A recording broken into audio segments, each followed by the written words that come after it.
Hello everyone, ನಾನು Sushma. Veg wonders ಚಾನಲ್ಗೆ ಸ್ವಾಗತ ಸುಸ್ವಾಗತ. ಫ್ರೆಂಡ್ಸ್, ಇವತ್ತು ಮೆಂತ್ಯ ಸೊಪ್ಪಿಂದ ಒಂದು ಬೆಸ್ಟ್ ಅಡುಗೆನ ಮಾಡೋಣ ಅಂತ ಅಂದ್ಕೊಂಡಿದ್ದೀನಿ. ನಾನು ಸ್ನಾನಕ್ಕೆ ಹೋಗೋಕ್ಕಿಂತ ಮುಂಚೆ ಮೆಂತ್ಯ ಸೊಪ್ಪನ್ನು ಚೆನ್ನಾಗಿ 1-2-3 ಸಾರಿ ತೊಳ್ಕೊಂಡು ಉಪ್ಪಾಕಿ ನೆನೆಸಿಟ್ಬಿಟ್ಟು ಆಮೇಲೆ ಇದನ್ನು ಫುಲ್ ಕೌಂಟರ್ ಟಾಪ್ ಮೇಲೆ ಹರಿಗಿಟ್ಟಿದ್ದೆ. ನಾನು ಸ್ನಾನ ಮಾಡ್ಕೊಂಡು ಬರೋ ಅಷ್ಟರಲ್ಲಿ ಚೆನ್ನಾಗಿ ಅದು ಡ್ರೈ ಆಗಿ ಒಣಗಿರುತ್ತೆ ಫ್ರೆಂಡ್ಸ್. ಮತ್ತೆ ನೋಡಿ, ಈಗ ಅದನ್ನು ಚಿಕ್ಕದಾಗಿ ಹೆಚ್ಚಿ ರೆಡಿ ಮಾಡ್ಕೊಳ್ತಾ ಇದ್ದೀನಿ.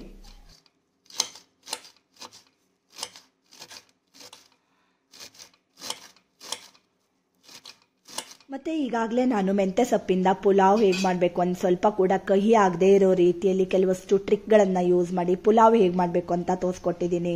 ಮತ್ತು ಮೆಂತ್ಯ ಸೊಪ್ಪಿಂದ ಇನ್ನೂ ಬೇರೆ ಬೇರೆ ರೀತಿಯ ಅಡುಗೆಗಳನ್ನು ತೋರಿಸ್ಕೊಟ್ಟಿದ್ದೀನಿ. ಆ್ಯಕ್ಚುಲಿ ಮೆಂತ್ಯ ಸೊಪ್ಪು ನಮ್ಮ ಹೆಲ್ತ್ ಕೂಡ ತುಂಬ ಒಳ್ಳೆಯದು. ಹಾಗೆ ಮೆಂತ್ಯ ಸೊಪ್ಪಿಂದ ರಾಯ್ತ ಹೇಗೆ ಮಾಡ್ತೀವಿ ನಮ್ಮ ಹವ್ಯಕರಲ್ಲಿ ಹೇಳೋದನ್ನು ಕೂಡ ತೋರಿಸ್ಕೊಟ್ಟಿದ್ದೀನಿ. ಫ್ರೆಂಡ್ಸ್, ನೀವೇನಾದರೂ ಫಸ್ಟ್ ಟೈಮ್ ನನ್ನ ಚಾನಲ್ನ ನೋಡ್ತಾ ಇದ್ದರೆ ಸಬ್ಸ್ಕ್ರೈಬ್ ಮಾಡ್ಕೊಳ್ಳಿ, ಓಕೆನಾ? ಹಾಗೆ ನೋಡಿ, ಒಂದು ಸ್ವಲ್ಪ ಮೆಂತ್ಯ ಸೊಪ್ಪನ್ನು ನಾನು ಕಟ್ ಮಾಡ್ಕೊಂಡಿರೋದನ್ನು ತೆಗೆದು ಫ್ರಿಜ್ಜಲ್ಲಿ ಇಟ್ಕೊಂಡಿದ್ದೀನಿ.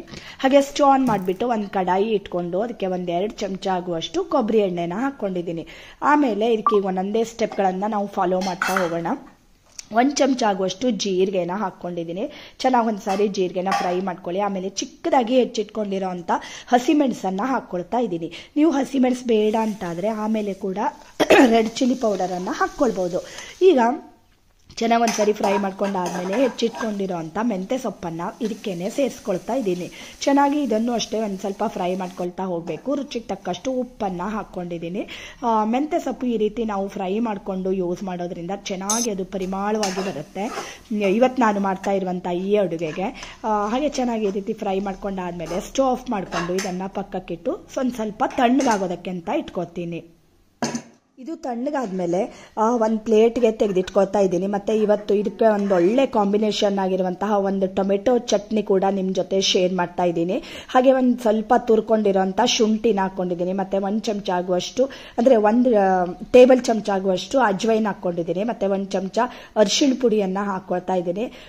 1 ಟೇಬಲ್ ಚಮಚದಷ್ಟು ಧನಿಯಾ ಪುಡಿನ ಹಾಕ್ಕೊಳ್ತಾ ಇದ್ದೀನಿ. ಸೊ ಮೆಂತ್ಯ ಸೊಪ್ಪಿಗೆ ಇದೆಲ್ಲ ಸೇರಿಸ್ಕೊಂಡಿದ್ದೀನಿ. ಹಾಗೆ ಒಂದು ಅರ್ಧ ಕಪ್ ಆಗುವಷ್ಟು ಅಂದರೆ 1 ಟೇಬಲ್ ಸ್ಪೂನ್ ಆದರೆ 4-5 ಟೇಬಲ್ ಸ್ಪೂನ್ ಆಗುವಷ್ಟು ಮೊಸರನ್ನು ಹಾಕ್ಕೊಂಡಿದ್ದೀನಿ. ಈಗ ಇದೆಲ್ಲದನ್ನೂ ಒಂದ್ಸರಿ ಚೆನ್ನಾಗಿ ಮಿಕ್ಸ್ ಮಾಡ್ಕೊಳ್ಬೇಕು.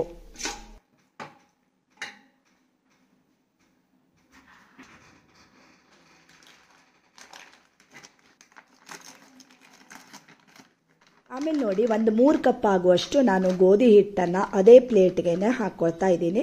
ನಿಮಗೆ ಯಾವ ಕ್ವಾಂಟಿಟಿಯಲ್ಲಿ ಬೇಕು ಅಂತ ನೋಡಿಕೊಂಡು ಅಷ್ಟನ್ನು ಸೇರಿಸ್ಕೊಳ್ಳಿ. ಹಾಗೆ ಇದರಲ್ಲಿ 3-4 ಟೇಬಲ್ ಸ್ಪೂನ್ ಆಗುವಷ್ಟು ಇದನ್ನು ಕಡಲೆ ಹಿಟ್ಟನ್ನು ಹಾಕ್ಕೊಂಡಿದ್ದೀನಿ. ಅಂದರೆ 3 ಕಪ್ ನೀವು ಗೋಧಿ ಹಿಟ್ಟು ತೊಗೊಂಡ್ರೆ 1 ಕಪ್ ಕಡಲೆ ಹಿಟ್ಟನ್ನು ಹಾಕ್ಕೊಳ್ಳಿ, ಓಕೆನಾ? ಆಮೇಲೆ ನೋಡಿ, ಚೆನ್ನಾಗಿ ನೀರು ಹಾಕಿಬಿಟ್ಟು ಇದನ್ನು ಕಲಿಸ್ಕೊಳ್ತಾ ಹೋಗಬೇಕು. ಸೊ ಆಲ್ರೆಡಿ ನಾವು ಮೊಸರು ಕೂಡ ಹಾಕಿದ್ದೀವಿ ಅಲ್ವಾ, ನೋಡಿಕೊಂಡು ಹಾಕ್ಕೊಳ್ಳಿ ನೀರನ್ನು. ಹಾಗೆ ರುಚಿಗೆ ತಕ್ಕಷ್ಟು ಉಪ್ಪನ್ನು ಹಾಕ್ಕೊಳ್ತಾ ಇದ್ದೀನಿ. ಆಲ್ರೆಡಿ ನಾನು ಮೆಂತ್ಯ ಸೊಪ್ಪನ್ನು ಫ್ರೈ ಮಾಡ್ಕೊಳ್ಳುವಾಗ ಕೂಡ ಒಂದು ಸ್ವಲ್ಪ ಉಪ್ಪನ್ನು ಹಾಕ್ಕೊಂಡಿದ್ದೆ. ಸೊ ರುಚಿ ನೋಡಿಕೊಂಡು ಉಪ್ಪನ್ನು ಸೇರಿಸ್ಕೊಳ್ಳಿ.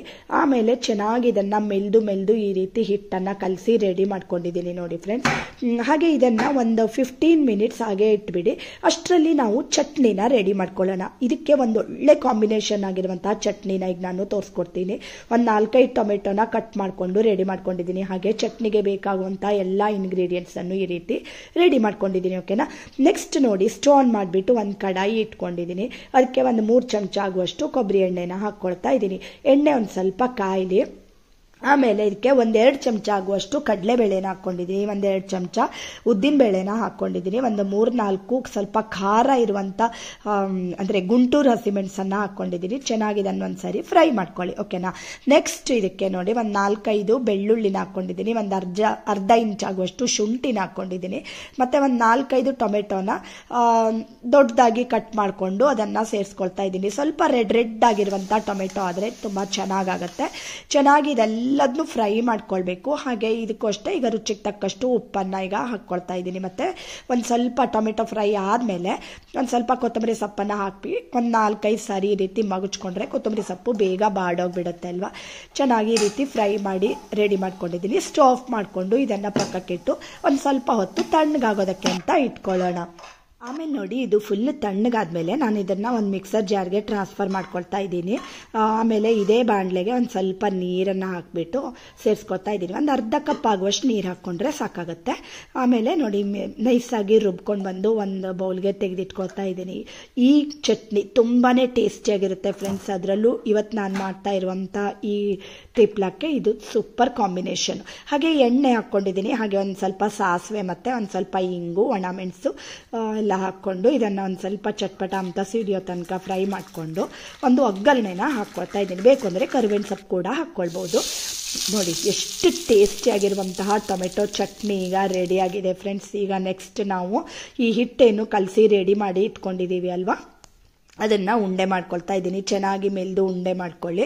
ಹಾಗೆ ಒಂದು ಸ್ವಲ್ಪ ನಾನು ಹಿಟ್ಟನ್ನು ಹಾಕ್ಕೊಂಡು ಕೌಂಟರ್ ಟಾಪ್ ಮೇಲೆ ಇದನ್ನು ಉಂಡೆ ಕೂಡ ಹಿಟ್ಟಲ್ಲಿ ಒಂದು ಸಾರಿ ಡಿಪ್ ಮಾಡಿಕೊಂಡು ಲಟ್ಸ್ಕೊಳ್ತಾ ಇದ್ದೀನಿ.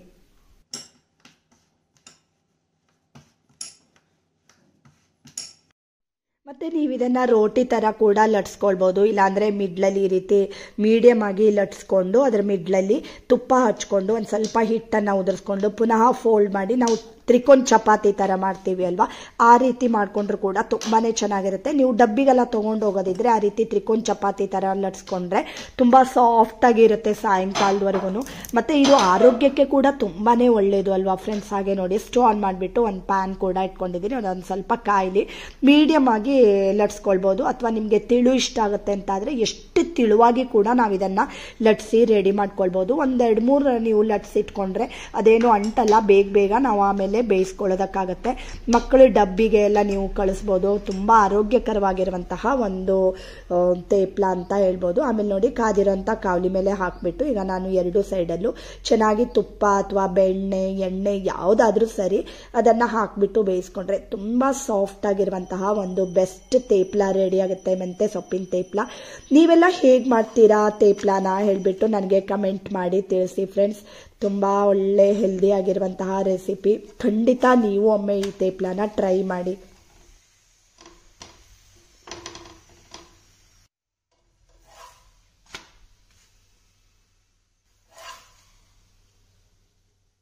ಮತ್ತು ನೋಡಿ ನಾನು ಆಗಲೇ ಹೇಳಿದಾಗೆ ತ್ರಿಕೋನ ಚಪಾತಿ ಥರ ಕೂಡ ಈ ರೀತಿ ಲಟ್ಸ್ಕೊಂಡಿದ್ದೀನಿ. ಸೊ ಮೆಂತೆ ಸೊಪ್ಪಿನ ಪರಾಟ ಅಂತಾದರೂ ಹೇಳಿ, ಮೆಂತೆ ಸೊಪ್ಪಿನ ತೇಪ್ಲ ಅಂತಾದರೂ ಹೇಳಿ, ತಾಳಿಪಿಟ್ಟು ಯಾವುದಾದ್ರೂ ಸರಿ ಫ್ರೆಂಡ್ಸ್, ತುಂಬಾ ಟೇಸ್ಟಿಯಾಗಿರುತ್ತೆ. ಅದರಲ್ಲೂ ಇದೊಂದು ಚಟ್ನಿ ಇದಕ್ಕೆ ಒಂದು ಒಳ್ಳೆ ಕಾಂಬಿನೇಷನ್ನು. ಹಾಗೆ ಮೊಸರು ನೋಡಿ ಫ್ರೆಂಡ್ಸ್, ಒಂದು ಸರ್ವಿಂಗ್ ಪ್ಲೇಟ್ಗೆಲ್ಲ ಸರ್ವ್ ಮಾಡಿದ್ದೀನಿ.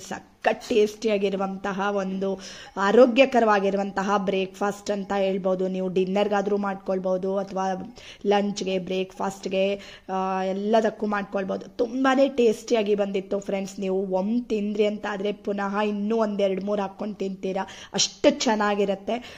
ಹಾಗೆ ಇವತ್ತಿನ ವಿಡಿಯೋ ಇಷ್ಟ ಆದರೆ ಗೊತ್ತೇ ಇದೆ ಅಲ್ವಾ, ಲೈಕ್ ಮಾಡಿ, ಶೇರ್ ಮಾಡಿ ಮತ್ತು ಸಬ್ಸ್ಕ್ರೈಬ್ ಮಾಡಿ. Thank you for watching.